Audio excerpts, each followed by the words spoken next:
سامانه رسمی فدراسیون سامبو جهانی این رولiki تبلیغاتی را برای جهان پهلوانان این نماد روسی در حال ترغیب میکرد که نفوذ سامبو بالا میرفت. بالا رفتن نفوذ سامبو به خاطر آن بود که از جانب کمیته بین المللی المپی این نوع ورزش اعتراف گردید. بعد اعترافش همچنین اعلان شد که سامبو در بازی‌های نوبتی المپی نمایش داده می شود و احتمال است که سال 2028 همچون نماد ورزشی المپی و برنامه بازی‌های المپی شامل گردد. Самбо признан Международным олимпийским комитетом, и теперь мы бьемся за то, чтобы самбо попало в олимпийскую программу. И я думаю, что в принципе шансы здесь есть, и они реальные, потому что самбо это один из самых интересных, динамичных и технически оснащенных видов единоборств. В Париж мы уже не попадем, потому что Париж программа закрыта. Мы там можем выступить как демонстрационный вид спорта. Но я думаю, что в Лос-Анджелес мы поборемся за то, чтобы участвовать в Олимпийских играх. این مژده برای سامبوچیان جهان دلگرمی آورد و تلاش‌ها را بیشتر نمودند. قهرمان جهانی امسال را میبایست در روسیه دویر می‌نمودند، ولی بدتر مکان آن را عوض نموده شهر تاشکند جمهوری همجوار ازبکستان را مکان نبردهای جهان سال 2021 اعلان کردند. В календаре ФИАС данный чемпионат мира изначально должен был проходить в городе Москве. Но, к сожалению, по выдвинутым российскому спорту неким санкциям Россия была лишена проводить крупные спортивные мероприятия на определенный срок. И в этом году, буквально за 6 месяцев до этого чемпионата, было принято решение, мы подали заявку, то есть было принято решение передать данный чемпионат Узбекистану, городу Ташкент. میان دسته‌های داوطلب بهر شرکت در چمپیونات جهان سال 2021 تیم سامبوی تاجیکستان آمادگی خویش را پرزور نمود.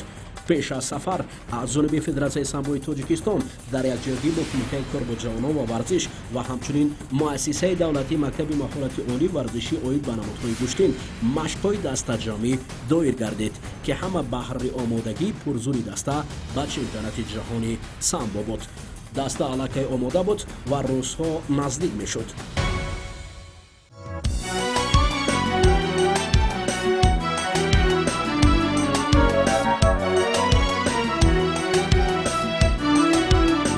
این روز سفربری دسته به قهرمانی جهان است. قرارگاه فدراسیون سامبوی تاجیکستان. هیئت دسته همه جمع آمدند و طریق اتوبوس باید به مکان برگزاری چمپیونات سفربر می شدند. هیئت تیم کشور را ما گروه ایجادی تلویزیون ورزش نیز همراهی می‌کردیم. برآمدن از شهر دوشنبه ما را منظره‌های دلفریب کشورمان در شاهراه دوشنبه خوجند مفتون می‌کرد، چون که این راه قهرمانی بود که ما باید طی می‌کردیم.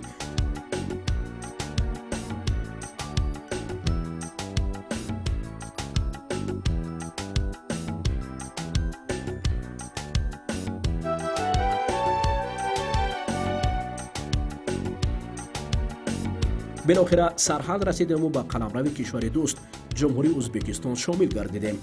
از سرحد به پایتخت جمهوری ازبکستان نزدیک 2 ساعت راه توسط اتوبوس بود. برابر رسیدن پهلوانان به مهمانخانه ماریات وارد گردیده حجت‌های لازمی را در یک جایگاه با رهبریت فدراسیون سامبو به ترتیب آوردند و جا به جا می‌شدند. چند از پیش دوستان عزیز هیئت منتخب جمهوری تاجیکستان در رشته سامبو به شهر تاشکند حضور آوردند.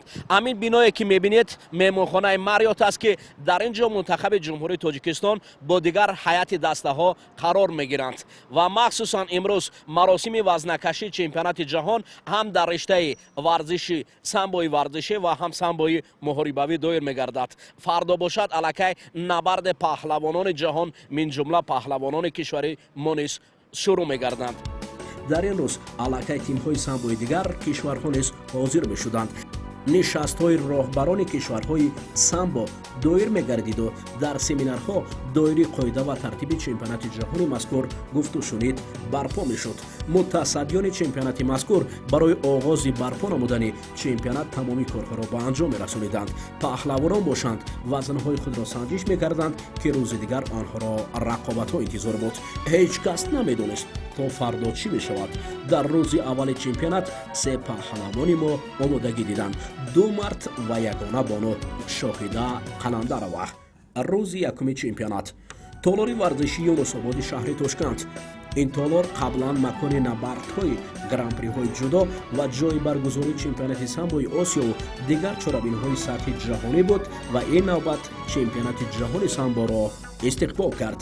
баъди чанд рақобат навбати варзишгарони мо ҳам расид. миннатдории худро ба асосгузори сулҳу ваҳдати миллии пешвои миллат муҳтарам эмомалӣ раҳмон мерасонам, баъдан ба кумитаи кор бо ҷавонон ки имрӯз мо федератсияи самбо имконият пайдо кардем, дар ҳайати дастҷамъона ба шаҳри Тошкент омадем. имрӯз худ шоҳид ҳастем ки паҳлавонои мо чӣ тавр баромад карда истоданд ва мо боварӣ комил дорем ки бо як сари баланд ба давлат бо медали тилло бармегардем. агар рӯзи аввали чемпионати ҷаҳонро барои тими тоҷикистон рӯзи тиллоӣ бигӯем хато намекунем, чунки ин рӯз аввалин дари пирӯзиҳо боз мегардид. гарчанде ки барои ягона бонои мо шоҳида қаландарова рӯзи аввал боварон набуд, аммо собиқ қаҳрамони ҷаҳони самбо хушқадам хусрав дар якҷоягӣ бо ноиб қаҳрамони солҳои қаблӣ акмалиддин каримов паси ҳам дар дидорҳои хеш дастболо мешуданду роҳ ба финал мерафтанд. онҳо марҳила ба марҳила ба финал расиданд. маротибаи панҷум аст ки дар ин чемпионат ҷаҳон ба вохӯрии финалӣ роҳ меёбам ва тамринҳои мо хеле хуб буд. бо дастгирии устод Маҳмадшариф Сулаймонов ва сармураббии тими даста устод Носир Бозоров ва бародароне ки дар шаҳри Москва буданд дастгирӣ карданд.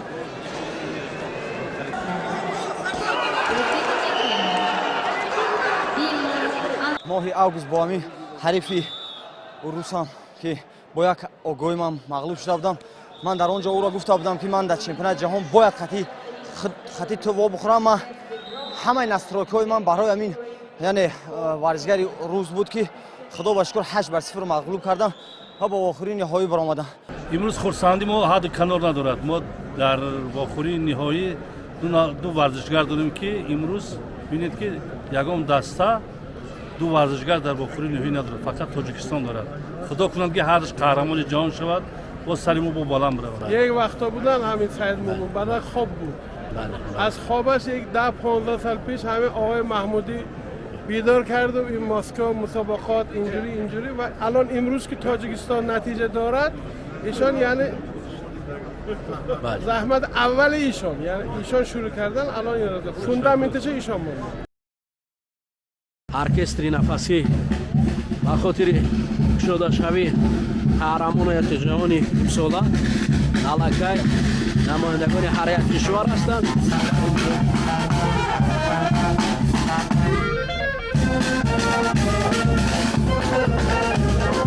баъд аз чанд лаҳза шаклу шиваи мебинед оғоз мешавад қаҳрамони ҷаҳон. ҳоло омодагӣ барои маросими кушодашавӣ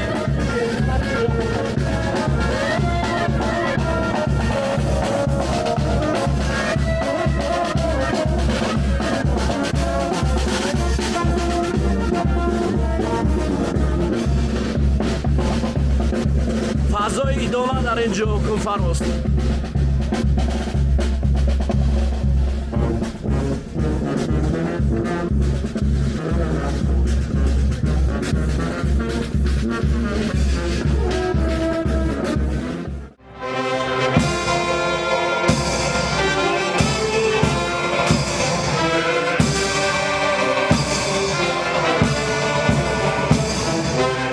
финал маросими кушодашавӣ ба таври расмӣ барпо шуд.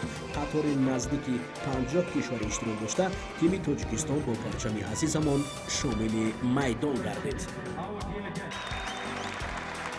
дар ин ҷараён барои мо муяссар шуд ки бо президенти Федератсияи байналмилалии гӯштани самбо Василий Шестаков мусоҳиба анҷом диҳем.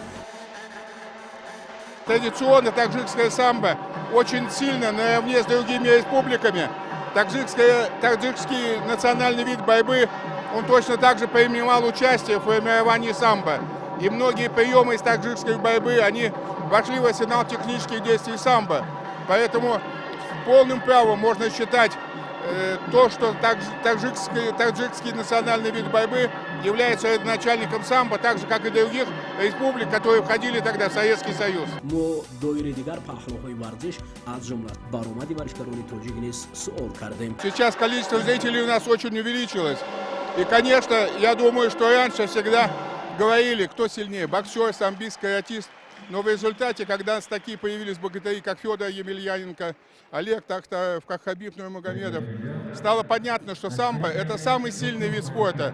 И, конечно, таджикские любители борьбы и самбо, я думаю, имеют точно такие же шансы после того, как они покажут хороший результат на чемпионате мира, выступать также вот в UFC, в Беллаторе и также показывать высокие результаты. И я думаю, что ваша публика, ваши зрители с удовольствием будут за ними наблюдать.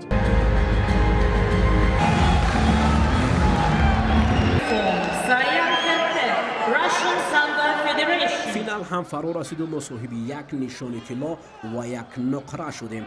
баъди солҳои интизорӣ акмалиддин каримов ба пояи қаҳаррамонӣ баромад.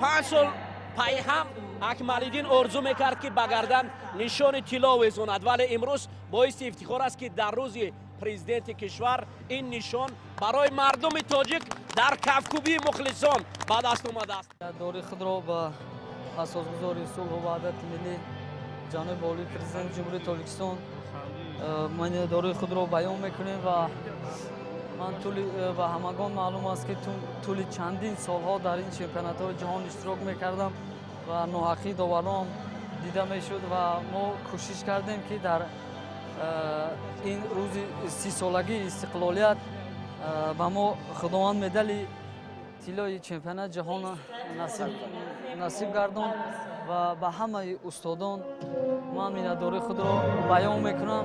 барои хушқадам бошад қадами хушаш то финал расид ва бо нишони нуқра қаноат кард. ин лаҳзаҳо хеле хотирмон буданд. ман аз ҳамаи мухлисон, аз ҳамаи мардуми шарифи тоҷикистон ки маро яъне тамошо кардан, дастгирӣ кардан, узр мехоҳам ки ман дар вохӯрии ниҳоӣ камтар худамро гум кардам ва гӯштини худамро нишон дода натонистам. бахшиши зиёд мепурсам ва кӯшиш мекунам ки дар чемпионати ҷаҳони оянда ин хатогиамро ислоҳ намоям. рӯзи аввали чемпионати ҷаҳони самбо тими тоҷикистонро дар мақоми якум гузошт. мо рақами як шудем дар ин рӯз. боиси ифтихор аст ки дар арафаи ҷашнҳои миллии кишвар паҳлавонони мо аз қаҳрамонии ҷаҳони самбо бо 3 медал баргаштанд. акмалиддин каримов ки солҳо боз интизори унвони чемпиони ҷаҳон буд, билохира ба мақсад расид. ҳамчунин як медали нуқра ва як биринҷии дигар ҳам ба хазинаи варзишии мо шомил шуд. рӯзи дуюми чемпионат ҳайати тими рӯзи дуюмро аз тоҷикистон паҳлавонони умедбахш ташкил медод. дар ин рӯз яке аз чеҳраҳои гӯштини самбо ва ҷудо комроншоҳи устопирён барои мураббигӣ ва дастгирӣ ба чемпионат омад. мо тӯли чанд рӯз дар он шаҳри Ташкент дар машғули дастаҷамӣ қарор дорем. имрӯз як рӯзи таърихӣ буд барои варзиши тоҷик. яке аз ҳамаи самбо ҳамгӯем хато наметавонем акмалиддин тӯли 10 соли охир қариб ки дар тамоми чемпионати ҷаҳон иштирок мекард ва соҳиби медал мегашт ва дирӯз хушбахтона тавонист ки ин мусобиқа сарои медали тилло ва чемпиони ҷаҳон гардад. ин бисёр як барои ҷавонон як мотиватсияи хуб буд ки бояд одам тамринро давом додан гирад. вақте ки одам мақсад дорад ба мақсади худ мерасад ва новобаста ба сини сол то охири нафас ҳаракат кард. ман худам аз гӯштини самбо шурӯъ кардам. 4 маротиба чемпиони ҷаҳон гаштам дар гӯштини самбо, 2 маротиба байни ҷавонон, 2 маротиба байни наврасон ва дар ҳамин толор аввалин бор чемпиони Осиё дар риштаи дзюдо дар ҳамин толор ман шудам. соли 2016 яъне толори таърихӣ аст. 2013 бошад дар дигар толор буд, дар толори ҷамъ чемпиони ҷаҳон байни солҳои самбо гаштам. این روز به ما میسر گردید که با چهره‌های گوشتنی سامبو هم صحبت شویم. تیم سامبو تاجیکستان خیلی خوبه، قهرماناش، ورزشکاراش، مربی‌ها، آقای دولت مراد از آدمای تلاشگرن و فرهنگ تاجیکستان، فرهنگ ایران، فرهنگ افغانستان، فرهنگ ازبکستان خیلی عظیم، تقریبا فارسیه و ما همزبان هستیم و این برای ما ارزشمند است. لذا من تشکر میکنم از حسن محبت شما و میزبانی که شما میفرمایید در ازبکستان. شما اینجا ما مهمان شما هستیم، همینجور که این میزبان خیلی خوبی هست. قطعا تاجیکستان هم مردمان مهمان نواز، مردمان دوست داشتنی، مردمان ارزشمند با فرهنگ غنی هستن. من از همینجا از همشون تشکر میکنم. امیدوارم که به هر صورت تیمتون اینجا بتونه مقام اول کسب کنه. کاپ مقام اولی هم خودش اختصاص بده، چرا که ما هم فرهنگیم و ما باعث خوشحالی سرافرازی ما هم میشه. من تشکر میکنم از شما. سه کراتر جایزه‌دار چمپیونات جهانی سامبوی محاربوی سوربون لاتیپوف در این روز به میدان برآمد. اینچنین تازه قهرمان آسیا همراز رجبوف نیز وارد میدان شد که او را همیشه کامران شاه همراهی می‌نمود. برای این دو پهلوان شانسی برآمدن به فینال بود. اگر سوربون پایش لرز برداشت ولی همراز رجبوف در رقابت‌ها خیلی فعال بود ولی متاسفانه جایزه‌دار نگردید. حتی دیدار همراز رجبوف را با رقیب قزاقش باعث بحث داوران شد. این هجوم همراز رجبوف را کامران شاه امتیاز آور نامید ولی قرار داوران بعد دوباره بازبین شدن این حرکت را به امتیاز دانستند و همین طریق با نتیجه 3-1 قزاق پهلوان دستبرا شد.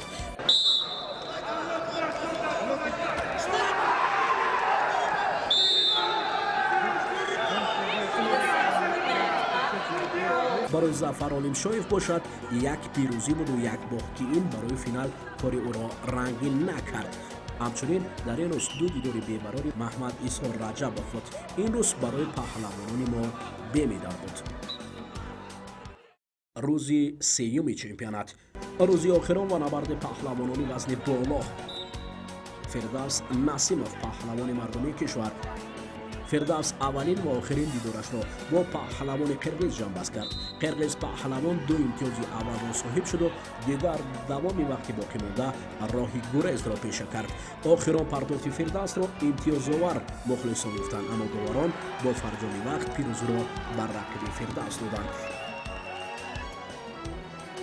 برای سعید جان حیدر مبارزه در نمود سامبو رزمی برار نآورد و در اولین دیدارش از دست رقیب آمریکایی شکست خورد.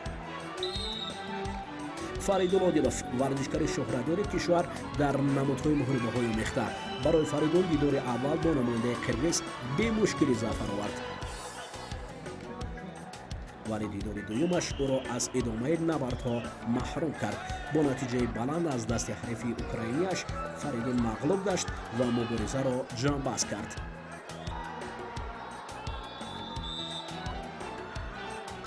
تبریزشو پرپیشویف در روزی آخران قهرمانی جهانی سامبو یک بار دیگر به لبان مخلصان تاجیک تبسم آورد. این پهلوان خوش‌طبع کشور قطار یک طلا و یک نقره همچنین یک برنجی دیگر را هم ضم نمود. قهرمان آسیا هم شدیم و در این چمپیونات جهان جای سوم سازمان گشتیم و حرکت میکنیم دیگه بیشتر کوشش کنیم و دولت خودمون رو در مسابقات بین‌المللی بازم بالاتر و بالاتر به جای پیشرفت بکنیم. همین طریق با نتیجه یک مدال طلا، یک نقره و یک برنجی تیم کشور قهرمانی جهان را جانباز نمود. این همه دست پروران فدراسیون سامبو کشور جوانان دوران صاحب استقلالی وطن است که با راهنمایی پیشوای معظم ورزش دوستمان نایل گردیدند. یک بار دیگر من همچون نایب رئیس فدراسیون سامبو تاجیکستان تمام مردم عزیزمان را با این رویداد تاریخی تبریک می‌نمایم. باور داریم که ما مردم پهلوان دوستیم و همیشه در مسابقات جهانی دست بالا می‌شویم. ما دوباره با حیاتی دسته به وطن برگشتیم. در فرودگاه شهر دوشنبه قهرمان و جایزه‌داران چمپیونات جهانی سامبو را یار و دوستان و مسئولین استقبال گرفتند. حتی ما قهرمان اکمال‌الدین را تا خانه و بازدیدش را با مادر ثبت نمودیم. این لحظه ها خیلی خاطرمان بود.